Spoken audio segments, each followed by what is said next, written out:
Regresamos a Su Caso en Casa. Hoy estamos hablando de la Ley 1448 de 2011 de restitución de tierras y de víctimas. Vamos a ver algunos puntos importantes para que tengan presentes sobre este tema.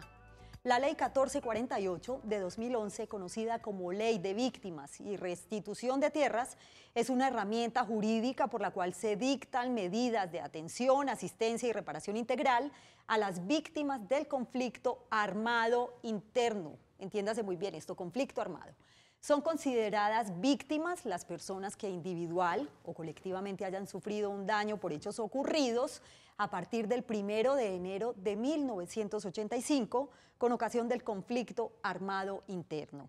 Víctimas de masacres, secuestro, desaparición forzada, tortura, atentados, combates, enfrentamientos y hostigamientos, abandono forzado o despojo forzado de tierras o desplazamiento forzado, entre otras. Ahorita especificamos bien qué es abandono forzado y despojo forzado y el desplazamiento forzado además.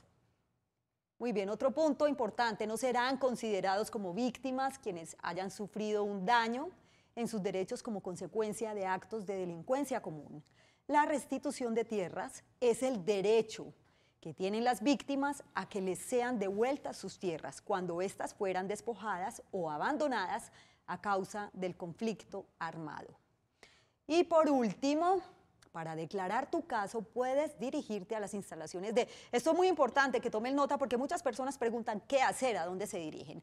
Se pueden dirigir a la Procuraduría General de la Nación, aquí en Medellín, teléfono 604-0294, a la Defensoría del Pueblo, el teléfono 511-8341, también a la Personería de Medellín, pueden comunicarse al teléfono 384-9999 y a la Unidad Permanente para los Derechos Humanos, el teléfono 384-9999, extensión 304. Ahora sí vamos con la respuesta, Juan David, de la pregunta que hacíamos antes de ir a la pausa, de un televidente que no salió al aire.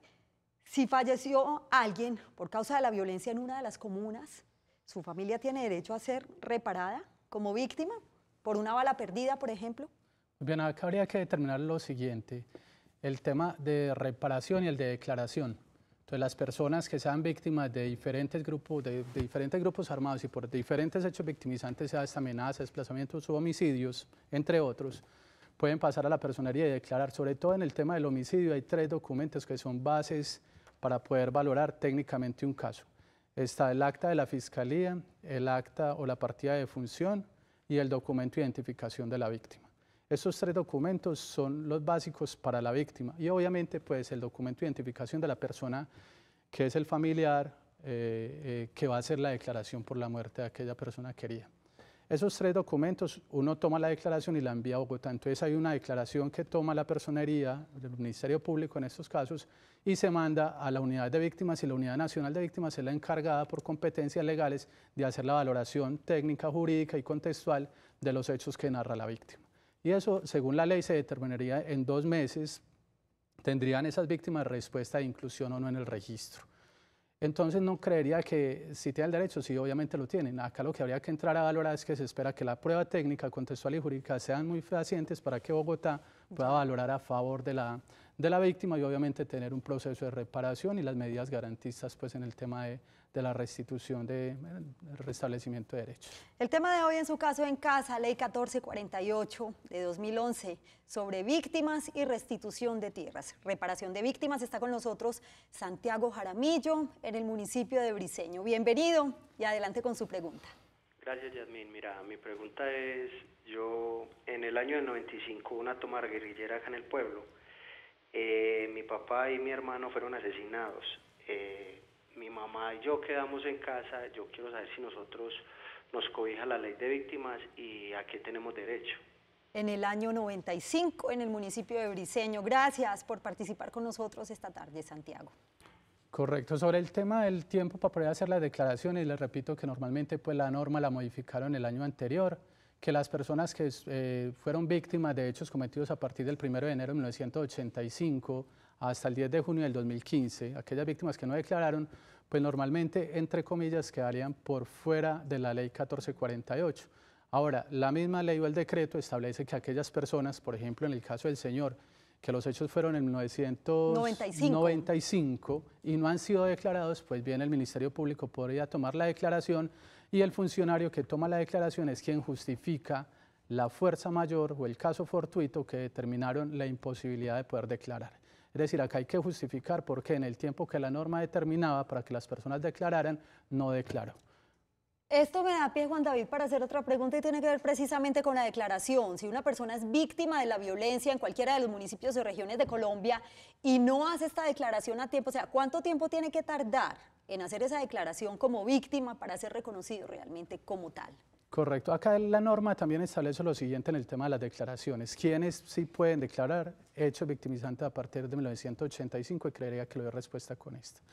Y es, víctimas que puedan declarar hechos victimizantes, aparte de la modificación que hacen al decreto, son aquellas víctimas que están en el exterior. Estas víctimas en el exterior lo pueden hacer en la embajada o consulado. Pero cuando las víctimas nuevamente regresan a Colombia, en este caso supongamos a la ciudad de Medellín, pues uno toma la declaración y la justificación para la extemporaneidad se justifica precisamente en que estaban fuera del territorio nacional y que obviamente no tenían comunicación, no tenían la información ideal para poder hacer el proceso de declaración ante la Unidad Nacional de Víctimas.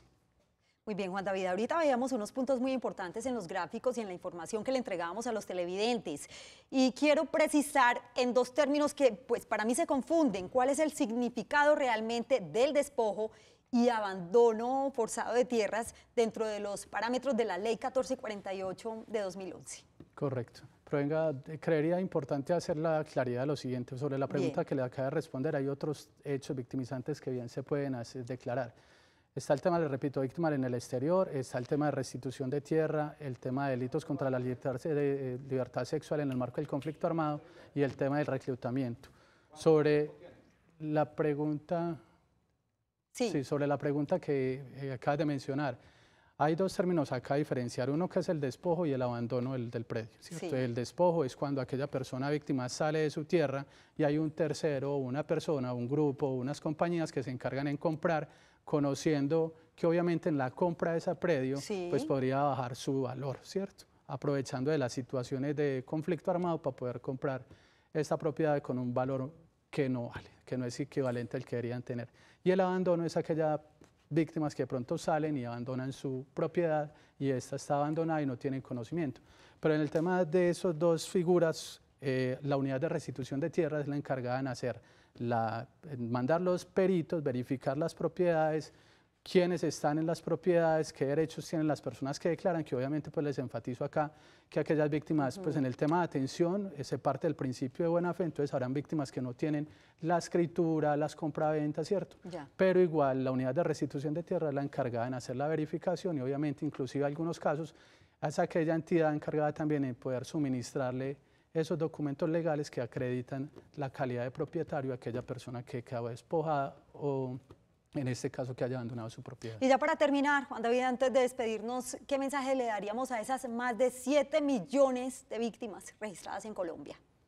Sobre el tema de víctimas y el mensaje, creería que el tema de participación es fundamental, ¿cierto? En la mesa de participaciones de víctimas a nivel municipal, departamental y nacional, y obviamente las organizaciones de víctimas, defensoras de derechos de las víctimas y aquellas organizaciones o víctimas no organizadas, ¿cierto? Sí. El tema de la participación en estos escenarios es fundamental y obviamente con el tema de negociaciones y posconflicto que se viene. Muy bien, pues muchísimas gracias Juan David Toro Duarte por acompañarnos hoy en su caso en casa. Él viene de la Personería de Medellín, a quien también le extendemos nuestros agradecimientos. A ustedes, gracias por acompañarnos hoy en su caso en casa. Que tengan una feliz noche y un feliz día para quienes nos acompañan en la mañana. Chao.